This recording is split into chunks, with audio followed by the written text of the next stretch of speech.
To the number 2 Republican in the Senate, Wyoming's John Barrasso. He joins us this morning from Casper, Wyoming. Welcome back to Face the Nation. Thank you, Margaret.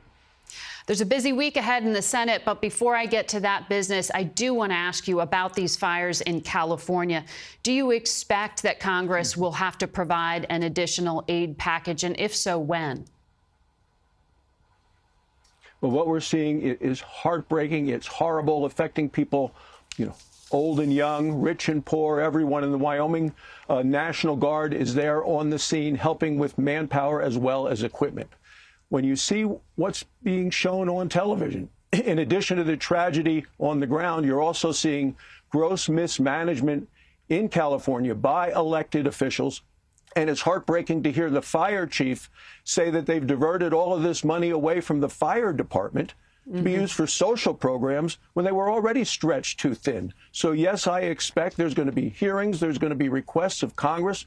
There can't be a blank check on this, however, because people want to make sure that as rebuilding occurs, as things go on in California, they have to be resilient so that these sorts of things can't happen again. And the policies of the liberal administration out there, I believe, have made these fires worse. Do you expect, though, that Congress and Republicans will still help these Americans in need, even if they don't like their local politics and the party? I expect that there will be strings attached to money that is ultimately approved, and it has to do with being ready the next time, because this was a gross failure this time.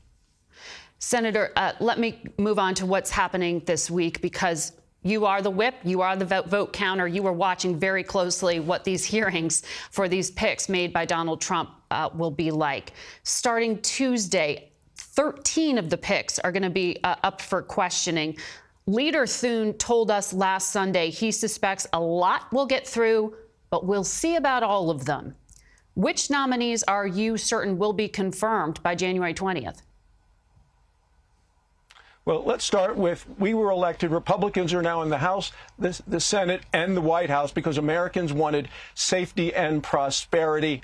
So you're right. The rubber hits the road this week with all of these hearings on the cabinet. And then when President Trump takes office next Monday, there is going to be shock and awe with executive orders, a blizzard of executive orders on the economy as well as on the border. So when we met with President Trump earlier this past week, what President Trump said the number one goal for the Senate needs to be to get his team in place. I've met with just about all of them. I support every one of these nominees. As the whip, my job is to make sure they get across the finish line, get on the job, and President Trump deserves a team early. Chuck Schumer said he wants to make fireworks at the hearings. If that happens, we are going to work around the clock, through the night, through weekends, to make sure we get that cabinet confirmed. Well, I want to ask you about some of those picks on the other side of this commercial break and how many of them will sail through, since you do have the Republican majority and enough votes to do this without Democratic help. We'll talk about those specifics in a moment. Stay with us through this break. Portion of Face the Nation is brought to you by Charles Schwab. Own your tomorrow. Coming up in our next half hour, former House Speaker Newt Gingrich.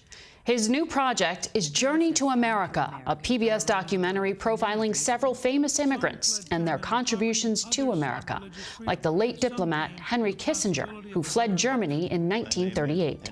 And the circumstances that I had known were a dictatorship that was persecuting people of my ethnic background. We'll talk with the former speaker about that, politics, and get his thoughts on President-elect Trump's plans for immigration reform.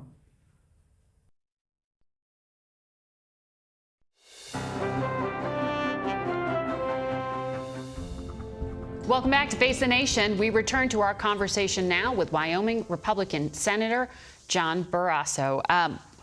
Senator, you are the whip. You count the votes. Does Pete Hegseth, the pick to run the Pentagon, have them?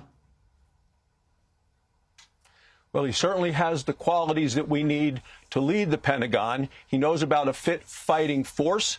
He is very qualified, in my opinion. He has a a distinguished record of service in the military. Every senator gets to speak for themselves, and they will do that.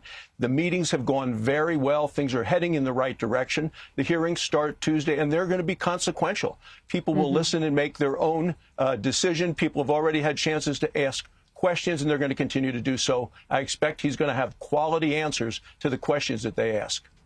Well, your colleague, Senator Joni Ernst, who is a sexual assault survivor herself, did say last month that she wanted the FBI to vet the claims against Mr. Hegseth that were made by an accuser who said that he raped her. He denies that that assault happened. He claims it was consensual sex, despite her filing of that police report.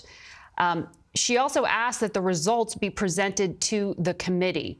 Is that FBI vetting being shared with members of the Armed Services Committee?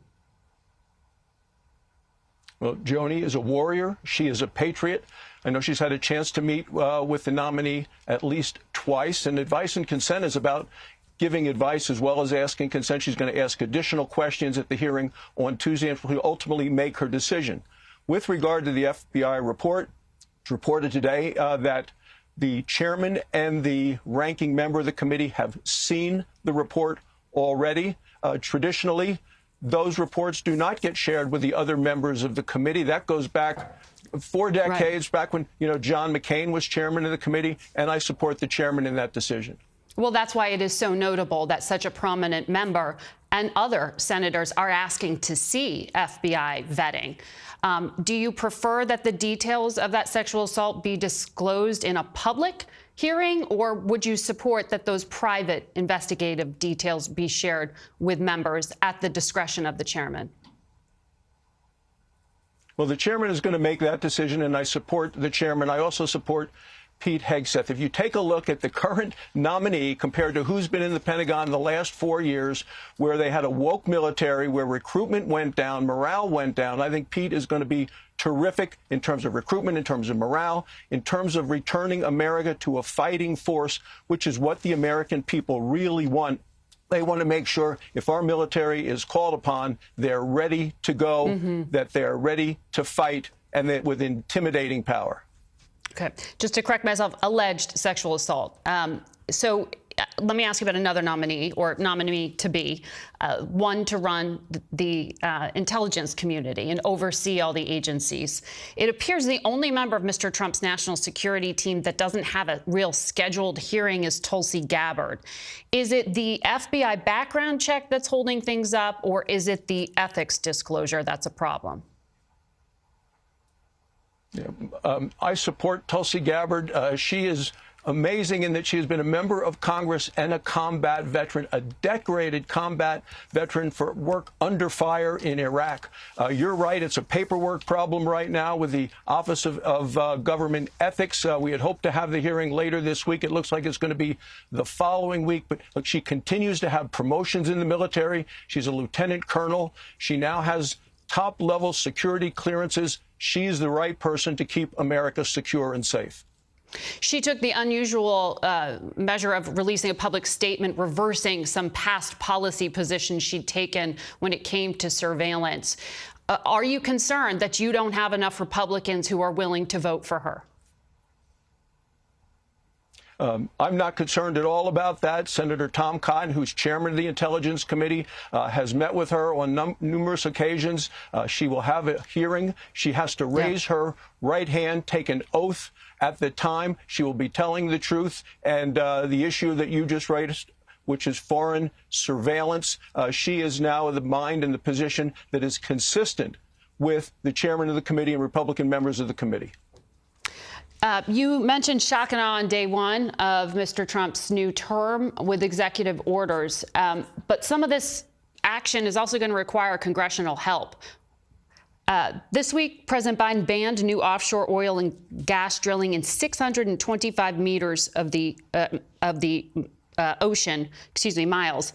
Are you going to reverse that in that first reconciliation bill that Leader Thune told us about? Well, what President Biden just did by executive order, I expect that President Trump will eliminate with executive orders as well. In terms of the reconciliation bill, we need results. The results are what matter. We were sent here, and President Trump says he doesn't care if it's 1 bill, 2 bills, 3 bills. He wants the results as we are united on securing the border, on bringing down costs for American citizens. Across the board, we want to make sure that tax cuts don't expire. We want to make sure that the country is safe and strong. Those are the issues that the American people elected us to do. That's what we're here to do. Just to follow up there, Mr. Trump has said one big, beautiful bill is what he wants. It seems procedural, but we know from the Senate side, you would prefer 2 different reconciliation bills at 2 different times to tackle some of these big agenda items. When you hear that the Speaker of the House says it's got to be one because he can only get one thing through, doesn't that underscore just how difficult unified Republican leadership is actually going to be? No, results matter, and we're united with the results. And when President Trump met with us for a couple of hours, the senators this past week, he said, I don't care how many bills, we just want to get it done. There are urgent needs that I'd like to get addressed immediately. You take a look at what happened this week in the Senate. There was actually bipartisanship because the first bill that we brought to the Senate floor, the Laken Riley bill, was about a wonderful young woman, 22, a nursing student in Georgia who was out for a jog. Yeah. Brutally murdered by an illegal immigrant, somebody who was a criminal in this country, should have either been in jail or deported, but he was done. Neither of those were done under the Biden administration. We had bipartisan support now, even though Chuck Schumer blocked that bill last year. And we're going to talk about that with one of the Democratic senators who supported it later on in the program. Senator Barrasso, thank you for your time this morning. We'll be right back. We turn now to Arizona Democratic Senator Mark Kelly, who joins us from Tucson, Arizona. Good morning to you, Senator. Good morning, Margaret. It's going to be a very busy week in the Senate. Before I get to those confirmation hearings, I want to follow up on what the FBI director told our Scott Pelley there in describing some of the Chinese hacking and what incoming National Security Advisor Mike Waltz called cyber time bombs throughout U.S. infrastructure. What needs to happen? What do the consequences need to be for China having done this and remaining in our infrastructure? Well, we've got to be strong in standing up to them and explaining to them, and in some cases, I think consequences need to be serious. There are things that we can do. We have the tools. But I would say even beyond that, we've got to figure out a way to get them off of the infrastructure. With regards to the telecom system, multiple companies, Chinese cyber software are currently on those systems, and we're working to try to fix this. Some of this is going to require that the telecom companies upgrade their infrastructure. That could be costly. We're currently working with them to do that. It's pretty incredible that this espionage happened in the first place, and expelling them is so hard to do. I want to also ask you about another Chinese question, and that has to do with TikTok, because the attorney for the company said they will go dark next Sunday unless the Supreme Court intervenes and stops this national security law from taking effect or delays it, as Mr. Trump has asked the court to do. What do you think is going to happen here? Well, based on the oral argument in the case 2 days ago, it looks like the Supreme Court, I mean, I don't really want to speculate, but it does look like they're going to uphold the law that we passed. So I think on the 19th, so one day before the inauguration, TikTok on our systems, on our servers, becomes something that's now been banned by Congress. So I imagine there's going to be a disruption in the service here, starting on the 19th. I know this is controversial. I know there are folks out there that earn a living, on TikTok, but it has a national security risk to it. One is the data. One of the risks, the thing that I'm more concerned about, is their ability to manipulate the population of the United States, especially in time of a conflict. So it was the right decision. I voted for it. and it looks like the Supreme Court is going to uphold the legislation that we passed. We'll track that story. I want to follow up on something Senator Barrasso brought up, which was the Laken-Riley Act. You say you support this. It's a bill that would require federal authorities to detain undocumented immigrants charged with theft-related crimes rather than releasing them on parole. This bill was introduced last Congress, didn't go anywhere. Was it wrong for Democrats not to take it up? Was it election year politics that made Democrats concerned about bringing it forward? Well, in the last year, we've been working with Republicans on bipartisan border security legislation with the hope of getting that passed and then moving on to comprehensive immigration reform. I think we could do that. I think there's a lot of, there's an effort. I think that's going to continue. Right now, this is certainly bipartisan. I voted for cloture on the, motion to start talking about it. But do you regret not doing that, taking that position earlier? If Democrats were more muscular on this issue, which was such a live issue during the campaign? Well, I mean, the Laken-Riley Act is very specific. I mean, it does one specific thing. We were working on something that was much more comprehensive, money for Border Patrol agents and hiring and infrastructure, policy changes. And policy changes, you really have to do in a bipartisan way. We can't do that through the reconciliation process you were talking about. So there is, I think there's going to be an effort ongoing. This is bipartisan. You're right. We didn't do this a year ago. Maybe we should have, but we were working on bipartisan border security legislation. We weren't able to get that across the finish line. I hope we can do that in this Congress. I want to get to two of the picks here. You sit on the Armed Services Committee. Typically, only the ranking and chairs of the committees get to see the FBI background check on a nominee. But as you know, many senators are asking for more information on Pete Hegseth here. Do you have any information from the ranking member of the committee, from Senator Reid, that you will get access or get any information from that FBI background check? Margaret, let me just start by saying there is not a job that's more serious and more critical to our national security than Secretary of Defense, and we need a qualified individual in that job. And he just does not seem to have the qualifications.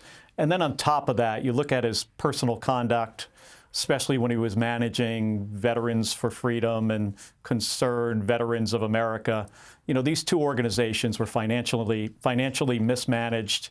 There was reports of being intoxicated on the job and creating an environment, where there was, some issues with, sexual harassment. So I think it's in the nominee, Mr. Hegseth's best interest, if he wants to be confirmed for this job, for us to have all the information. The information from these organizations, but also the FBI background check. Right now, as you say, the chairman and the ranking member are going to get it. That's an agreement with the White House. But there has been exceptions made in the past for certain nominees.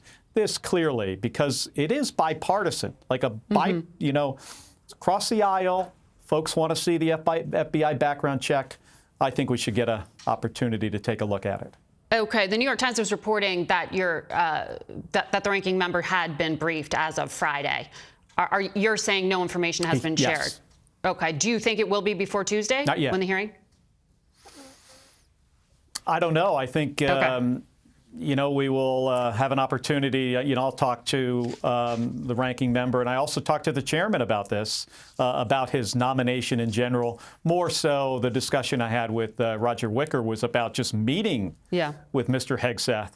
We've reached out to him multiple times, have not been able to schedule a meeting in my office, and he's not meeting with any other Democrats on the committee other than the ranking member. More information is better. If he wants to be confirmed for this job, I think it's in our best interest to have everything put out on the table.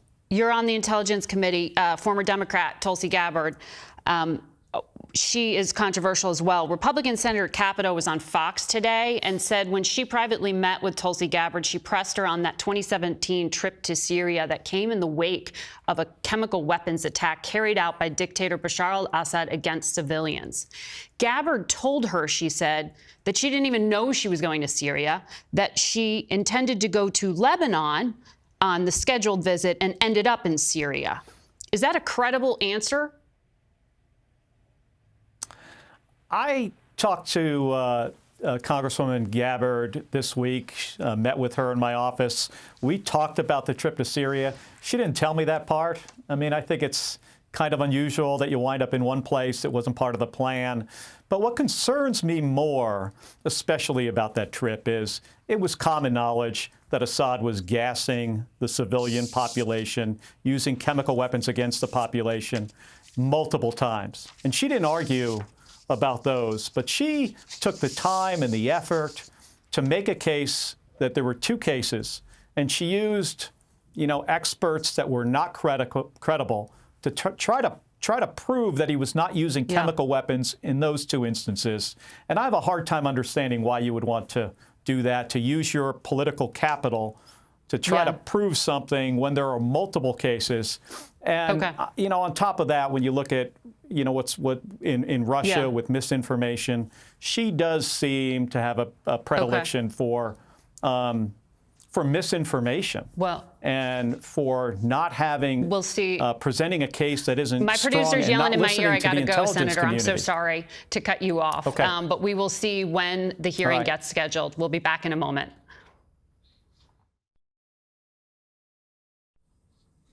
We go now to Naples, Florida, and former House Speaker Newt Gingrich, who has a new documentary airing on PBS, Coming to America. It examines how 9 remarkable American immigrants have shaped our country's history. Welcome to Face the Nation. Good to be with you. In this documentary, you tell the stories of these individuals who immigrated to the U.S., and they were very accessible, people like Albert Einstein. When you look at Einstein and you look at Henry Kissinger, they were refugees to this country. Donald Trump set refugee admissions at very low levels first term. He's talking about blocking refugee admissions this term. Is that a mistake? Well, I think we're going through a period of, frankly, reacting to an extraordinarily disastrous immigration policy. So you're going to have some twists and turns. In the long run, we do want to have an ability to allow legitimate refugees to come here. We also, and part of the reason Calista and I made this documentary for PBS, is we really believe strongly that illegal immigrants are a major contribution to America's success and to its exceptional nature. And we want to make sure that, as many Americans favor legal immigration as opposed to illegal immigration. It's very important to distinguish the two, and we want to strongly communicate that legal immigration in a variety of forms, refugees is one, another is various work permits, but we want people to be able to come to America if they do so legally. You said immigrants inhabit the very soul of what it is to be an American. When you say legitimate refugees, what do you mean? Well, I think people can stand up and say, I've now decided I'm a refugee, I feel threatened. The question is that true or not? Are they really threatened? Claim or in asylum, fact, is you that mean? just their way of getting into the United States? To claim asylum. I think there's a big difference between somebody who genuinely faces a potential loss of life or freedom and somebody who simply wants to come to America and decides to claim that status. Economic migrants there. Let me ask you, someone else you feature in here, Zalmay Khalilzad, very prominent Afghan American who brokered Trump's deal with the Taliban to exit Afghanistan. As you know, with that chaotic exit, there were tens of thousands of Afghans scattered, some of them still separated from their families. Many of them worked for the U.S. government. Should Mr. Trump extend the legal process of this program and bring those Afghans here? And would you ask Congress to raise the current cap they have on the number of them coming? You know, I think the Afghan refugees who actively fought on the side of Americans, saved American lives, tried to help win against the Taliban, I think they deserve an unusual level of support and treatment. And I worked all during the period of President Biden's insanely disastrous withdrawal. I tried to work with various people and did podcasts with people who were trying to get folks out of Afghanistan who should legitimately have been helped by the U.S. government. So, you know, when somebody's totally your ally, and this happened with the Vietnamese and the Vietnamese War, when somebody's totally your ally and they risk their lives side by side with you, you shouldn't abandon them. I mean, that's a pretty straightforward rule.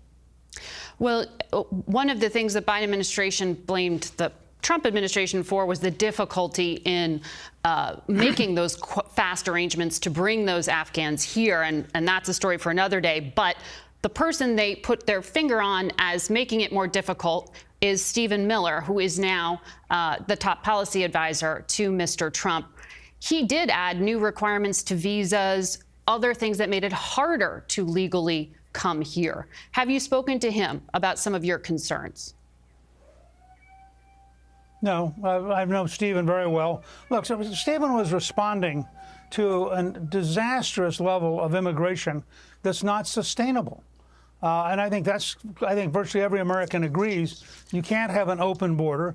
You can't have Venezuelan gangs, for example, or El Salvadorian gangs. I mean, there are a lot of good reasons, and you're going to get some overreaction, but it's an overreaction, frankly, caused by people like President Biden, who were totally irresponsible in allowing people into this country by the millions in a way that was totally illegal. I mean, it was outside the law.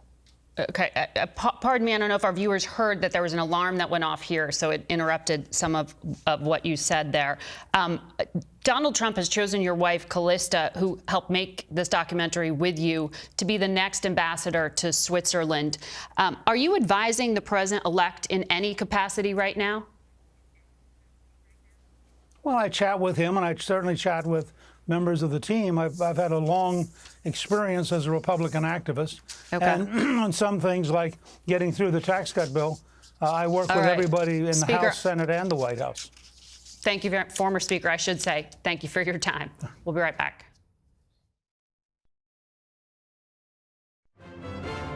That's it for us today. Thank you for watching. Until next week, for Face the Nation, I'm Margaret Brennan.